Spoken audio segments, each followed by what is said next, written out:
Hello and welcome to the Army Showcase.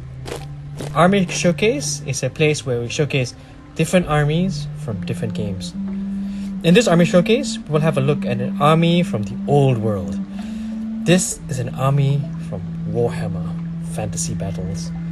These are the Tomb Kings. Now, this army is one of the few armies I have left for Warhammer Fantasy Battle. I've actually owned almost every army at some point. And the Tomb Kings, to me, is one of the most straightforward armies you can hope to play. Well, during the 6th edition of the game. The figures you see here in this showcase are figures circa the 6th edition, which is around 2000, when the game was quite popular. So, who are the Tomb Kings? Well, to put it simply, these are the undead armies from the city of Khemri and the land of Nehekara, raised by the incantations of their Leech Priests using the corrupted dark magic of the Dark Lord Nagash, bringing terror to the land. Well, that's the dust jacket version of the story. The lore of the Tomb Kings promises so much more. The army showcased here is not complete, as I'm missing the Tomb Swarm, Skeleton Chariots, Skeleton Heavy Cavalry, some Carrions and Bone Giant. This army was my tabletop gaming army, so I built it for that and not to complete the range. So, let's start with looking at the core troop types for the Tomb Kings. First, we have the Skeleton Warriors. These guys were armed with spears. When the decision was made to make this army, the recommended color scheme was impressive enough to just follow. The skeleton bone and the light blue contrasting with the more hot red and gold colors was a perfect palette for this army. The decision to use a more pale color as opposed to a more yellow sand was deliberate, so in a distance the army would feel like it was raised from the ground. The skeleton bowmen are next. The skeleton bowmen are more often than not always the bait element for the army, serving its role to harass and to invite the opposition to not keep its head, charge headlong. My setup would usually put the bowman in a position to capitalize when a charge fails or when it is charged, so other units can take it from either the flank or from the rear. This army was painted around the time the army book came out, around 2003, 2004, and it's great to look back and realize that even then the understanding to paint an army with a small palette was already in full swing. Here are the Ushabti, and I think I'm missing one of the 3 sculpts available for these figures. It was during this period of the company when the company began producing some very nice metal figures in larger sizes.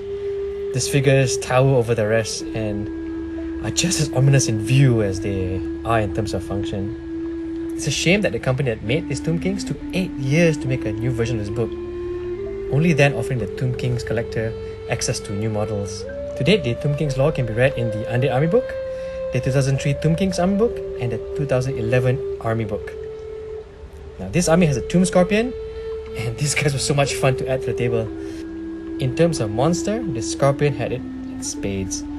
The rules for using the Tomb Scorpion at the time was very inventive, allowing the player to, well, if he chooses, pop the Tomb Scorpion behind enemy lines with it bursting from the ground. This tactic has been known to fail terribly, with the Scorpion getting lost, but it was fun nevertheless. The Tomb Scorpion was painted with more bone color as opposed to the pictures that we had, and I think it came out quite nice. Now we have the Tomb Guards. While the Skeleton Warriors and the Bowmen were plastic, here was a chance to paint some metal skeletons in armor. The sculpts on this are very, very nice, and while painting, even now, looking at them, makes you appreciate the concepts that went into this army. The basis uses self-made texture paint, so basically it was paint mixed with light sand. Well, these days most hobby companies have pumice for sale, but at the time we had to make these on our own. The more elaborate part of the showcase begins with the Cascade of Souls. This was not just a great figure to have in your army, but also a great diorama piece. The Cascade of Souls had to be in the sight of the enemy for it to wreak havoc. So many Tomb King generals would put the cascade on an elevated part of his deployment zone for full effect. Now here's where the rules writers got it right in terms of theme and optics.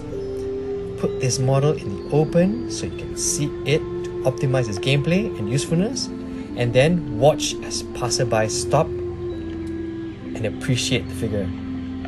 Think of the Cascade of Souls as the Ark of the Covenant in the Indiana Jones movie Raiders of the Lost Ark, and you pretty much get an idea on how it works.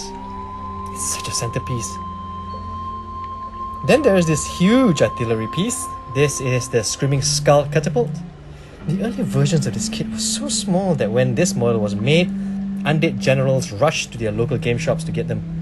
The Screaming Skull Catapults launched a skull bombardment that caused a whole lot of hurt and had a chance of sending a huge panic through the ranks. I think this was pretty much the beginning of the large models that came out for this company. I wanted to pull out an old Screaming Skull Catapult to compare, but honestly I have no idea where in the storeroom it is, so here's a picture instead. And then we have a look at the characters or heroes that lead this army. First we have the Leech Priest. This simple leader is just as mean on its own. The Tomb Kings are an army that rely on incantations to keep the army shuffling forward, and this particular army uses Leech Priests to give more access to this kinds of magic. Then there is the Leech Priest that is mounted on an undead steed. I actually thought of raising a skeleton cavalry unit, but never got around to it. The image of the skeleton cavalry moving like ghosts and ignoring terrain on the battlefield was extremely tempting. But to the more tactical minded among you, you'd probably guess that this army was more defensive. The idea was to wait for the enemy to come to them. So things like cavalry, chariots, carrion didn't really fit into the general battle plan. Finally, we have Cetra. Cetra, Tomb King with spear on chariot. Cetra, the imperishable king of the Khemri, ruler of Nehara. This is the overall leader of this army, and the model is befitting its role. 4 undead horses and a scythed chariot with a lord leading the army is so evocative. The model is here to swiftly move across the battlefield and capitalize on retreating forces, and to decide battles where he is needed. It's a great figure, and the lore behind Cetra is so well written. So, if you have a chance to get your hands on some of the old army books, the background is honestly worth a read. Looking at this army, it's a shame to know that the company that makes this range have all but removed the Tomb Kings from their lore, which is a shame really. While I understand that there's a strong Egyptian theme as source material, the company that made the Tomb Kings for Warhammer would have had trouble copyrighting the property. And so, just like the Tomb Kings themselves, this army would slowly disappear into the annals of time. Spoken on tabletop only whenever the undead pharaohs prop up in conversation. Yeah, I hope you liked the showcase. Do help with a like and subscribe. And yeah, don't forget to enjoy painting those figures.